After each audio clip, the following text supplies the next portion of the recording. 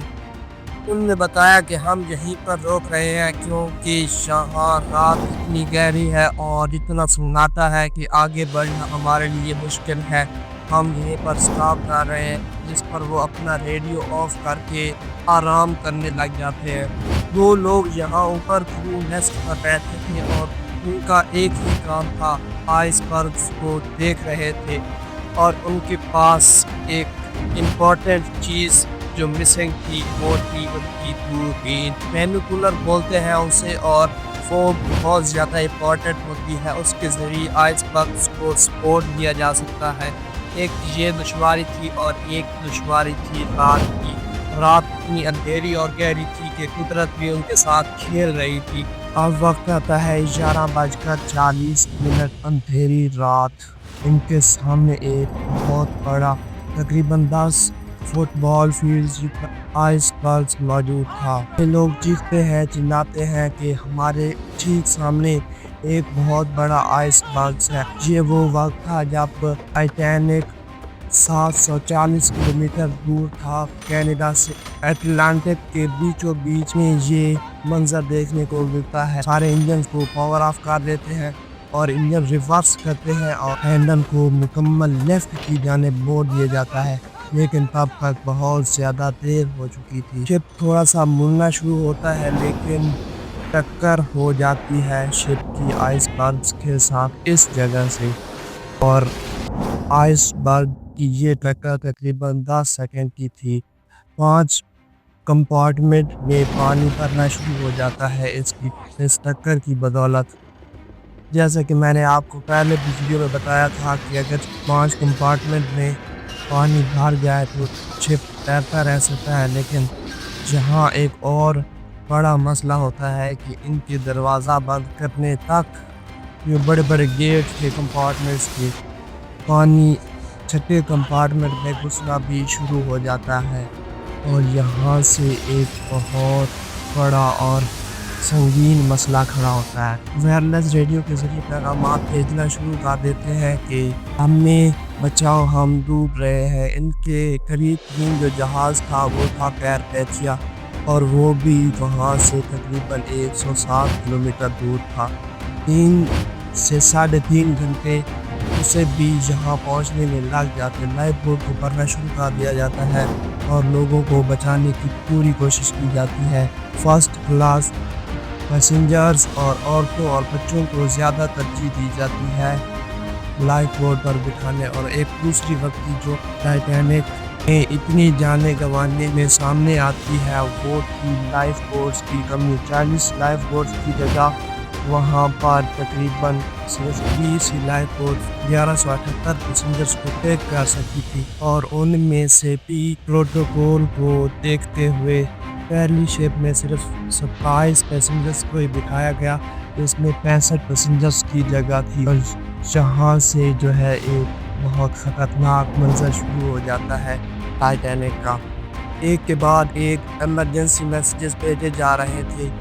میں آپ کو ایک بات بتاؤں جو آپ کو حیران کر کے رکھ دے گی کہ وہاں سے صرف 37 کلومیٹر دور ہی کیلیفورنین شپ تھی، لیکن وہ یہ ڈسٹریس سگنل پاس نہیں کر رہی تھی، اس کے پاس یہ میسیجز نہیں پہنچ رہے تھے، کیونکہ ٹائٹینک والوں کی جھڑک سن کے انہوں نے اپنا ریڈیو ہی پاور آف کر دیا۔ انہوں نے فلیئر گنز بھی چلائیں کیونکہ وہاں سے وہ شپ نظر آ رہی تھی کیلیفورنین، لیکن انہوں نے یہ سوچ کر نظر انداز کر لیا کہ وہ امیر لوگ ہیں اور وہ عیاشی اور پارٹی وغیرہ کر رہے ہوگی، ہمیں ان پر اپنا وقت برباد نہیں کرنا چاہیے۔ RMS ٹائٹینک میں 524 پیسنجرز تھے، جیسا کہ میں آپ کو پہلے بھی بتا چکا ہوں، لیکن ان میں سے صرف 700 پیسنجرز کو ہی بچایا گیا اور 1500 پیسنجرز جو ہے ٹائٹینک کے ساتھ ہی غرق ہو گئے۔ اور ان میں سب سے بڑا نقصان جو تھا وہ تھا تھرڈ کلاس والوں کے لیے۔ جو امیر تھے انہیں ڈرائیو بورڈز میں جگہ مل گئی، لیکن جو غریب تھے انہیں کہیں بھی جگہ نہیں ملی۔ اب وقت آتا ہے کہ رات 1 بجے کا۔ ٹائٹینک کا پچھلا حصہ جو ہے، اگلا حصہ نیچے ڈوبنے لگ گیا اور پچھلا حصہ اوپر اٹھنے لگ گیا۔ اسی وقت ٹائٹینک کی لائٹس بھی پاور آف ہو گئی اور ٹائٹینک 2 حصوں میں ٹوٹ گیا۔ لوگ جو تھے وہ سارے ٹھنڈے پانی، برف سے بھی ٹھنڈے پانی، -2 سینٹی گریڈ ٹمپریچر والے پانی میں گر گئے اور تڑپنا شروع ہو گئے۔ رات 2:20 ٹائٹینک مکمل طور پر پانی میں غرق ہو گیا۔ اب بچ جانے والوں کے لیے یہ ایک اور مسئلہ تھا، کیونکہ ٹائٹینک جہاں پر ڈوب رہا تھا وہاں ایک کشش کی فورس پیدا ہو گئی، ایک ٹورنیڈو جیسا کہ کوئی بمندر وغیرہ جو ہے وہ بننے لگ گیا، کیونکہ نیچے جو ہے نا کشش کر رہا تھا۔ اتنا بڑا جہاز نہیں، یہ شہر جہاز تھا، لیکن خیر وہاں سے وہ لوگ کشتیوں کے ذریعے بچ گئے، تقریباً 700 کے قریب، اور باقی جو تھے وہیں پر پڑے رہ گئے۔ رات 3:30 پر کارپیتھیا جہاز وہاں پر پہنچتا ہے اور باقی ساری شپس کو ریسکیو کر لیا جاتا۔ واپس جاتے ہیں جہاں پر ٹائٹینک ڈوبا تھا، وہاں صرف لاشیں ہی تیر رہی تھی، تقریباً وہاں سے کوئی بھی نہیں بچا تھا۔ اس پر بعد میں بہت سی موویز بھی بنی۔ یہ تھی خودائی دعویٰ کرنے والے ٹائٹینک کی ایک دل دہلا دینے والی کہانی۔ اب بات کرتے ہیں 2023 میں شہزادہ سلمان اور اس کا والد 7.5 کروڑ روپے لاگت کی سبمرسیبل ٹائٹینک میں گئے تھے، وہاں ان کی ہڈیاں بھی نہیں ملی۔ ان کی ویڈیو انشاءاللہ آگے کسی موضوع پر بنائیں گے اور آپ کو انٹرٹین کرتے رہیں گے۔ اگر ویڈیو تھوڑی سی بھی انفارمیٹیو لگی ہو تو ہمارا چینل سبسکرائب، اور ہاں میں نے ایک ویڈیو بنائی تھی ڈائر فولف کی ڈی ایکسٹنکشن پر، وہ آپ لوگ یہاں پر دیکھ سکتے ہیں، اور اللہ نگہبان، سبسکرائب لازمی